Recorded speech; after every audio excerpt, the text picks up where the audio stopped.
오늘은 71년 전 이 민족에게 해방의 기쁨을 주신 하나님께 감사하는 해방기념주일입니다.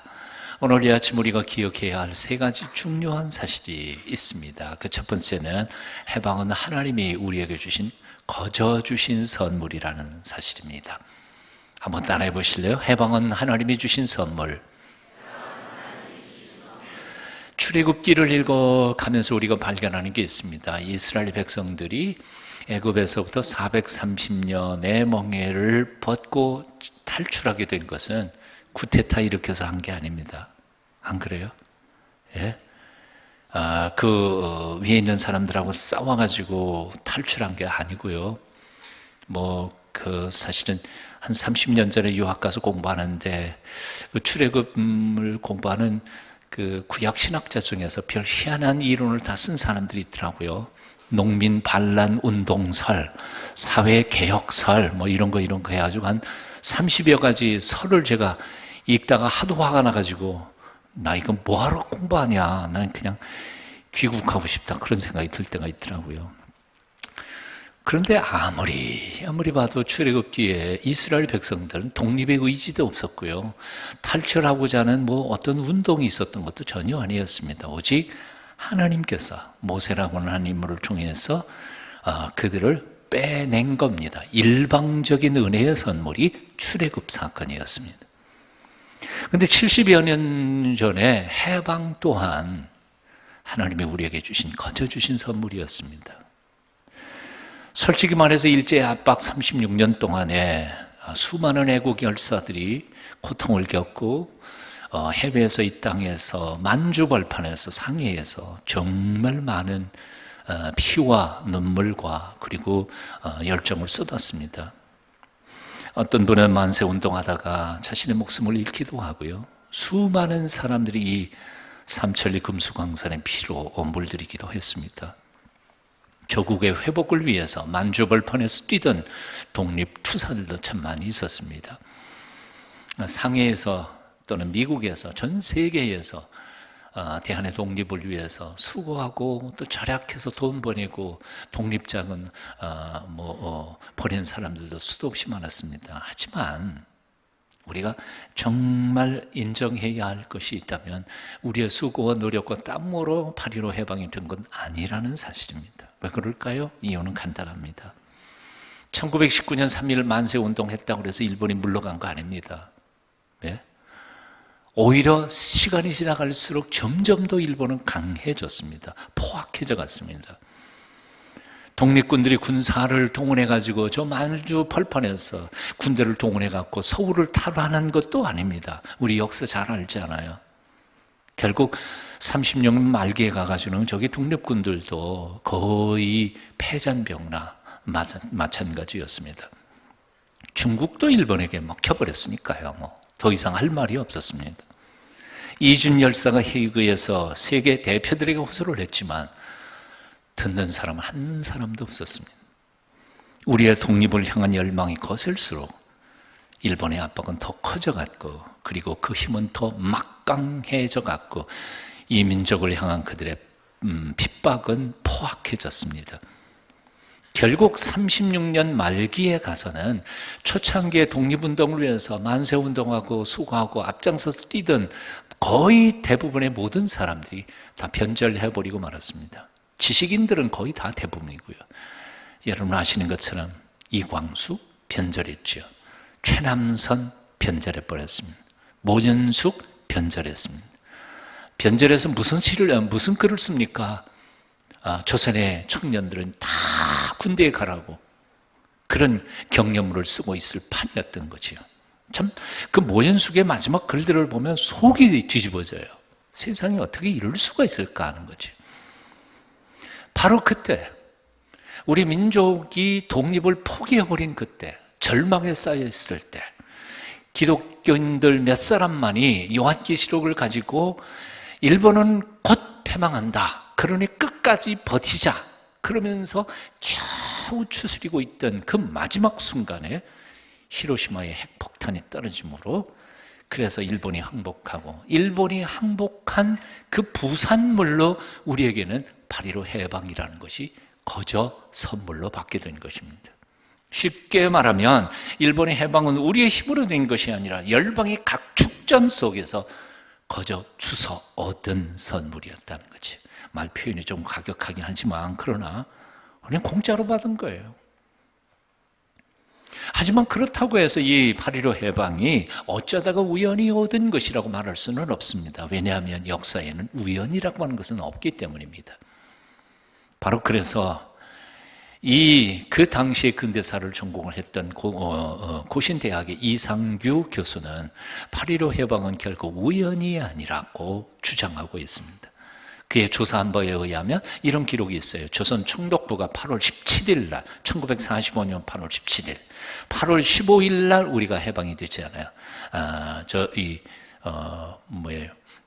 항복하지 않은 일본 사람들이 항복하고 우리는 해방이 되는데 8월 17일 날 조선 총독부는 기독교 지도자뿐만 아니라 민족 지도자 수만 명을 이미 가두어 놨습니다. 그리고 8월 17일 날 몽땅 죽이기로 모의하고 있었던 판이었습니다.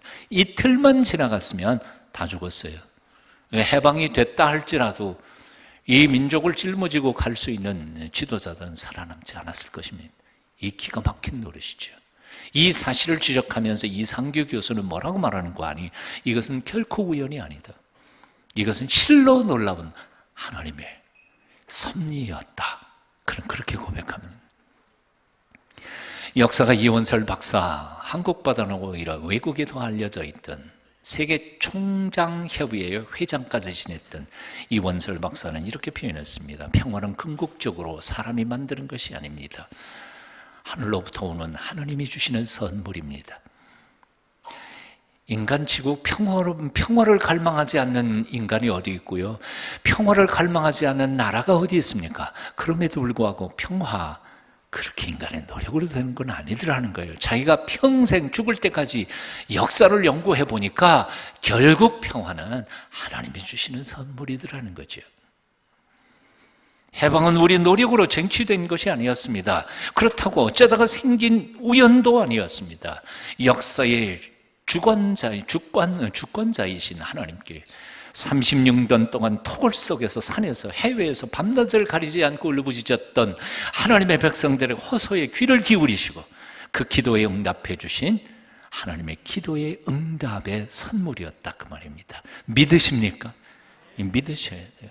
적어도 눈앞에 보이는 역사가 아니라 그 역사 배후에 흘러가고 있는 전체의 흐름의 역사의 흐름을 보고 있는 사람만큼은 이것을 볼 수 있어야 합니다. 해방은 철저히 하나님이 이 민족에게 주신 하나님의 선물이었습니다. 이걸 믿어야 합니다. 두 번째로, 해방의 선물은 그렇다고 해서 하나님께 거저 받았다고 해서 싸구려는 아니라 그 말입니다. 이 해방을 갈망하면서 피땀 흘리고 그리고 죽어갔던 수많은 우리의 선배들이 얼마나 많이 있었는지를 우리는 잊어서는 안 된다는 말입니다. 저는 제 평생에 수만 번이라도 외우고 싶은 시문의 이 시, 아마 여러분도 제 입에서 아마 수십 번은 안 되겠지만 여러 번은 들으셨을 거라고 생각해요. 오늘 이 아침에도 또 외우고 싶습니다. 그날이 오면, 그날 해방의 날이죠. 독립의 날입니다. 그날이 오면은 삼각산 일어나 더덩실춤이라도 추고 한강물 뒤집혀 용솟음 칠 그날이 이 목숨 끊치기 전에 와 주기만 하량이면 나는 밤하늘에 나르는 까마귀와 같이 종로의 인경을 머리로 들이받아 울리오리다. 두개골은 깨어져 산산조각이 나도 기뻐서 죽사움에 오히려 무슨 한이 남으리까. 그날이 와서 육조 앞 넓은 길을 울며 뛰며 뒹굴어도 그래도 넘치는 기쁨에 가슴이 미어질 듯하거든. 드는 칼로 이 몸에 가죽이라도 벗겨서 커다란 북을 만들어 둘쳐매고는 여러분의 행렬에 앞장서오리다. 우렁찬 그 소리 한 번이라도 듣기만 하면 그 자리에 거꾸러져도 눈을 감겠소이다. 와, 저는 이 시문의 시를 읽을 때마다 눈물이 나요. 피를 토하는 시, 독립을 위하여. 그런데 이 시문은 8.15 해방을 몇 달 앞둔 1945년 봄 어느 날 타국 동경에서 숨을 거두고 맙니다. 몇 달만 지났으면 그렇게도 원하던 해방을 볼 수 있었을 텐데 말이죠. 백범 김구 선생은 그의 일지에서 이렇게 적었습니다. 만일 하나님이 내게 네 소원이 무엇이냐 묻는다면 나는 조선의 독립이라고 말하겠습니다. 만일 하나님이 또 두 번째로 내게 내 소원이 무엇이냐 묻는다면 나는 그때에도 조선의 독립이라고 말하겠습니다. 만일 하나님이 또 세 번째로 내 소원이 무엇이냐 묻는다면 나는 그때에도 조선의 독립이라고 말하겠습니다. 나는 조선의 독립을 위해서 밥을 먹고 조선의 독립을 꿈꾸면서 잠을 잡니다. 백범 김구, 오늘 이 시대의 세계의 우뚝선 이 대한민국을 그분이 눈으로 보실 수 있었더라면 얼마나 좋았을까. 오늘 우리가 당연한 것처럼 여기는 대한의 독립, 우리의 자유, 해방, 이것은 우리의 선배들의 목숨을 걸고 갈망했던 너무나 소중하고 아름다운 것입니다. 우리가 호흡하고 있는 이 자유, 얼마나 값진 것인지 모릅니다. 이건 싸구리가 아닙니다. 거저받았다고 해서 시시한 것이 아닙니다. 목숨 걸고 지켜야 하는 것입니다. 세 번째로 그래서 우리가 기억해야 할 것은 하나님이 주신 이 값진 선물, 자유, 독립, 이 나라는 어떤 희생을 치르고서라도 우리는 지켜내야 한다는 사실입니다. 갈라디아서 5장 1절 오늘 본문 말씀은 이렇게 말씀합니다. 그리스도께서 우리를 자유케 하시려고 자유를 주셨으니 그러므로 굳세게 서서 다시는 종의 멍에를 매지 말라. 사도 바울이 이 편지를 쓰던 당시에 갈라디아 교인들은 예루살렘에서부터 온 몇몇의 율법주의자들, 이단자들의 꼬임에 넘어가고 있었습니다. 예수 믿어도 할례는 받아야 돼. 십자가의 은혜로 구원을 받았다고 해도 유대인들이 지키는 모든 전통과 율법은 다 지켜야 돼. 많은 사람들이 그들의 꼬임에 넘어가서 십자가의 예수 그리스도의 은혜의 복음을 무효화시키고 있었습니다. 안식일도 지키고 절기 지키고 먹는 거 이런 거 다 구약에 있는 모든 절기들을 유대인들과 똑같이 지켜야 된다고 그랬으니까요. 이 소식을 전해 들은 사도 바울이 통분한 마음으로 그들에게 갈라디아서 바로 6장 불과 조그만 편지를 써서 보냅니다. 예수님은 모든 우리의 허물과 죄에 매여 있는 인생들을 자유케 하시려고 십자가에 못 박혀 당신의 목숨을 걸고 죽으셨습니다. 그리고 3일 만에 다시 살아나셨습니다. 그래서 부활하신 예수 그리스도 앞에서는 죄도 사망도 전통도 그 얽매이는 힘을 다 상실해버리고 말았습니다. 제도도 관습도 이제는 예수님 안에서는 결코 우리를 얽매일 힘을 가지고 있지 못합니다. 그런데도 몇 사람의 이단자들이 할례를 받아야 한다, 안식일을 지켜야 한다, 무엇도 지켜야 한다, 우리를 다시 옛날의 멍에로 지우려고 하고 있습니다. 결코 그런 어리석은 말에 속지 마십시오. 주님께서 우리를 자유케 하기 위하여 당신이 죽어 우리에게 자유를 주셨는데 어찌 우리가 다시 그 자유를 포기하고 멍에를 다시 매려고 합니까? 제발 정신을 차리십시오. 십자가에 못 박히신 예수 그리스도가 밝히 눈앞에 보이는데 왜 여러분들은 그렇게 속히 십자가를 버리고 도망가려 합니까? 그리스도께서 우리로 자유케 하시려고 자유를 주셨으니 그러므로 굳게 서서 다시는 종의 멍에를 매지 말라. 오늘의 말씀이죠. 그리고 갈라디아서 6장에 걸친 메시지의 핵심입니다. 70여 년 전에 일본은 우리를 무력으로 강점했고 우리는 36년 동안 그들의 종노릇했습니다. 그 과정 속에서 우리는 너무너무 쓰라리고 아픈 경험들과 상처들을 많이 안게 되었습니다. 70년이 지난 지금도 그 상처들은 다 아물지 않았습니다. 여러분 잘 아시지 않아요? 그럼에도 불구하고 100여 년 전에 우리 선배들이 보였던 그 4분 5열 당쟁과 파당 다 이 잘못은 내 놈들 잘못이라 서로 미워하고 싸우고 찢어지고 갈라지던 그 모습들을 오늘날 이 시대에 우리는 다시 반복하고 있다는 슬픔이 있습니다. 어쩌다가 이 모양이 됐는지 모르겠어요. 어떤 역사가가 그런 말을 했습니다. 자신의 한평생 역사를 배웠지만 역사에서 내가 배운 것 한 가지 사실이 있다. 인간은 역사 속에서 아무것도 배우지 않는다는 사실이다. 반복하는 거예요, 그냥. 오늘 본문을 통해서 사도 바울이 외치는 음성에 우리는 마음의 귀를 열고 들어야 합니다.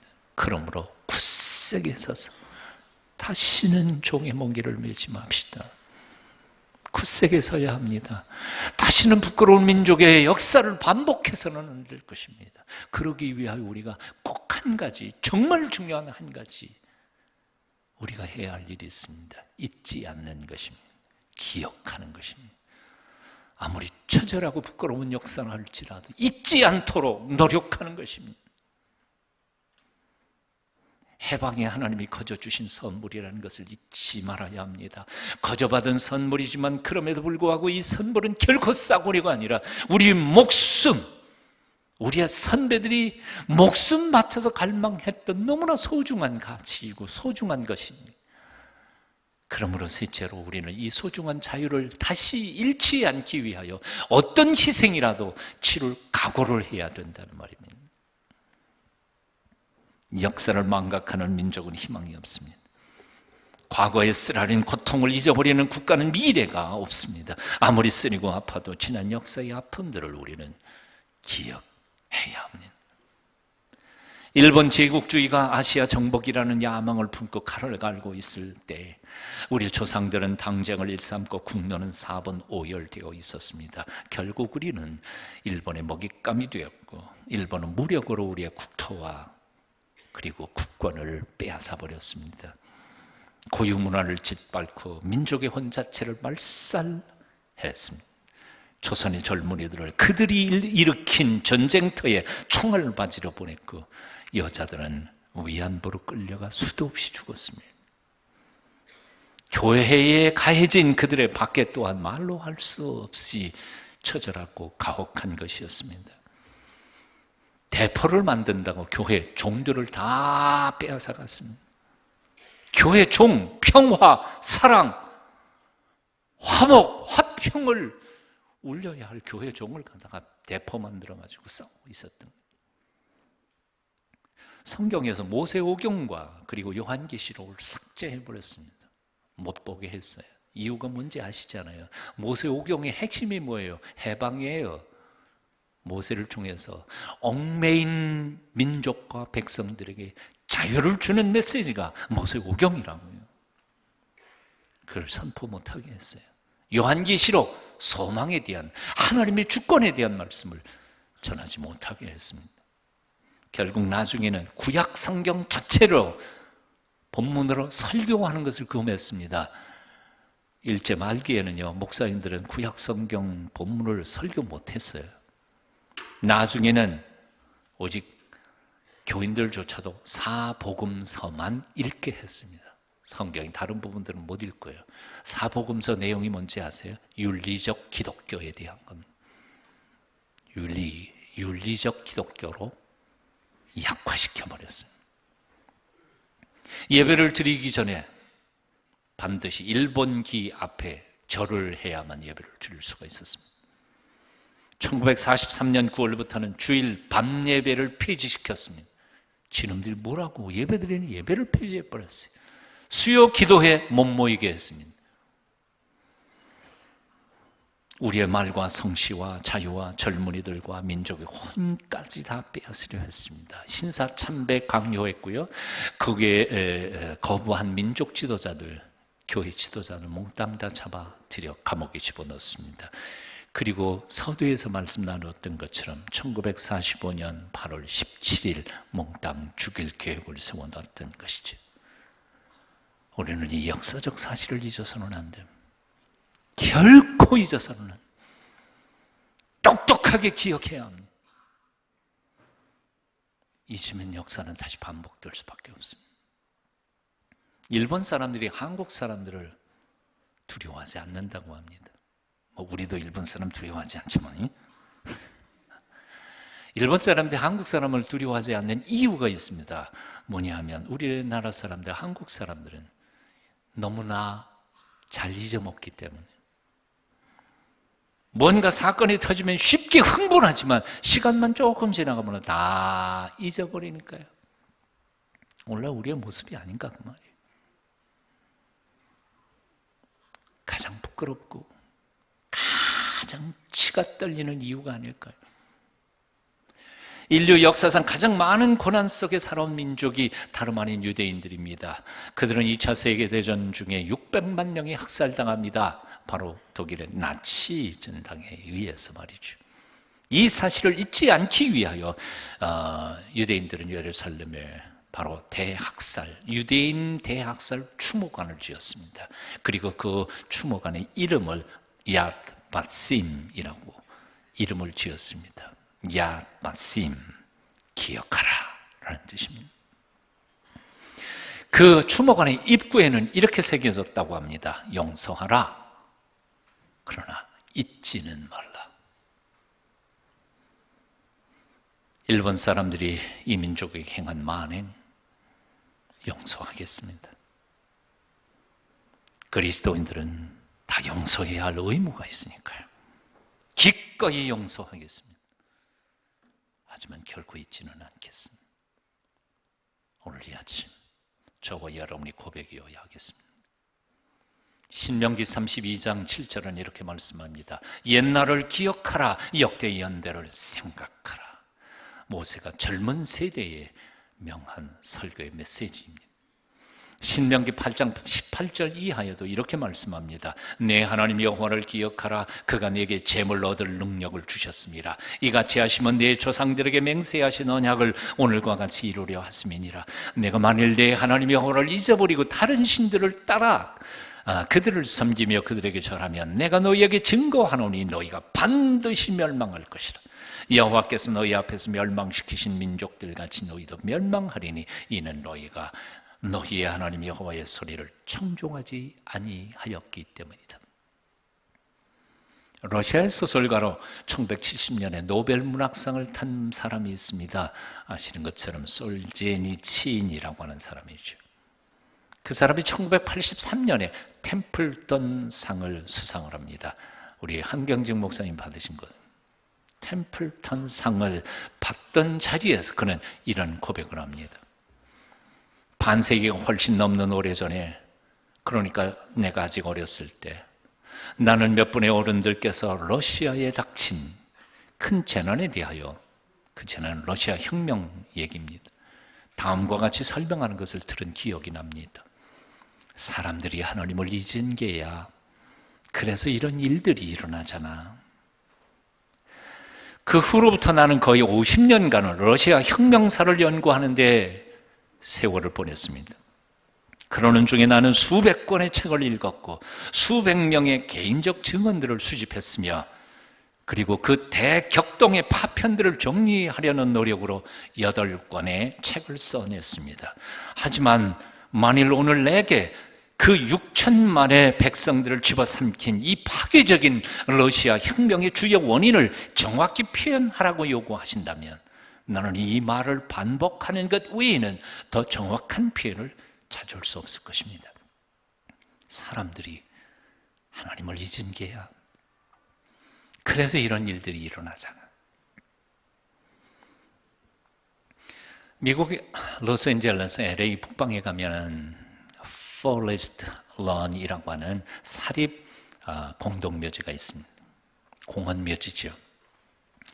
우리는 공동묘지 그러면 괜히 좀 으시시하고 좀 그런 걸로 느끼지만 사실 유럽이나 미국 같은 데 공동묘지는 뭐 소풍 갈 수 있는 거 아름다운 정수잖아요. 이 포레스트 런도 제가 찾은 묘지 중에는 참 아름답고 아주 엄청나게 크죠. 소풍 갈 수 있는 곳입니다. 거기 한쪽에는 박물관 하나, 미술관 하나가 있는데요. 그 미술관은 딱 하나입니다. 거기에는 부활이라고 하는 그 그림 하나를 전시하기 위해서 세워진 박물관입니다. 왜냐하면 그 부활, 여러분도 아마 인쇄물에서 많이 보셨을 거예요. 한쪽 귀퉁이에 그 돌문이 열리고 이렇게 천사들이 이렇게 올려드리고 예수님께서 구름 타고 이렇게 딱 나타나신 그 거대한 작품이죠. 정확한 사이즈는 제가 모르겠는데요. 하여튼 우리 본당 이 벽에 한 4배 내지 5배는 될 겁니다. 그러니까 그 큰 그림을 어디에다가 전시해요? 전시할 수가 없거든요. 그러니까 아예 그 전시를 하기 위해서 거기에 그냥 건물을 하나를 졌습니다. 그리고 거기에 들어가면 1시간 동안 그 그림에 대하여 설명을 해줘요. 이런 미국 로스앤젤레스에 한번 가시면 꼭 LA 다운타운 북쪽에, 할리우드 더 북쪽에 이 포레스트 런이라고 하는 이 사립, 아주 큰 부자가 개인적으로 지은 것이라고 생각해요. 거기와 함께 더불어 한쪽 귀퉁이에 가면 The Court of Liberty, 자유의 궁정이라고 하는 정원이 하나 나옵니다. 정원 한쪽 편에 세계에서 제일 큰 모자이크 벽이 되어 있습니다. 잘 모르겠습니다. 사이즈는 하여튼 한 20m, 30m 넓이 그렇고 높이는 한 5, 6m 정도 되는 것 같은데요. 초창기에 청교도들이 미국 땅을 밟은 것부터 시작해서 메이플라워, 조금 맨 처음 지었던 조그만 교회, 학교 이런 것들이 쭉 미국의 역사가 모자이크로 만들어졌습니다. 그리고 그 모자이크 맨 위에 이렇게 써 있습니다. 하나님이 우리에게 자유를 주셨으니 그 하나님을 잊어버리는 자들은 그 자유를 잃어버릴 것이다. 얼마나 중요한 메시지인지 이해가 되십니까? 하나님이 우리에게 자유를 주셨으니 그 하나님을 잊어버리는 자는 자유를 잃을 것이다. 일본의 압제에서 우리를 자유케 하시는 하나님을 잊지 말아야 합니다. 민족 상잔의 6.25 잿더미 위에서도 오늘날과 같은 부요를 이루게 해주시는 하나님, 은혜를 잊지 말아야 할 것입니다. 우리에게 해방을 주신 하나님, 오늘 우리가 누리는 풍요를 허락해 주신 살아계신 하나님, 그 하나님을 잊지 마십시다. 그 은택을 결코 잊지 마십시다. 그리할 때 우리 역사에 또다시는 이렇게 처절한 멍에를 매는 일은 반복되지 않을 줄로 믿습니다. 나의 힘이 되신 여호와여, 내가 주를 사랑하나이다. 여호와는 나의 반석이시여 나의 요새시여 나를 건지시는 이시여 나의 하나님이시여 내가 그 안에 피할 나의 바위시여 나의 방패시여 나의 구원의 뿌리시여 나의 산성이시로다. 한평생을 살면서 수많은 시련과 역경 속에서 자기를 지켜주시고 보호하시는 하나님을 사랑했던 다윗, 믿음의 거장 다윗의 이 고백이 오늘 이 아침 여러분의 고백이 되실 수 있기를 축원합니다. 기도하겠습니다. 우리의 힘이 되신 여호와여, 우리가 주님을 사랑합니다. 주님은 우리의 반석이시여 요새시여 그 안에 피할 바위시며 구원의 뿌리십니다. 이 아름다운 고백이 우리의 남은 생애 동안에 매 순간 결코 잊혀지지 않도록 우리에게 믿음을 더하여 주시옵소서. 예수님 이름으로 기도합니다. 아멘.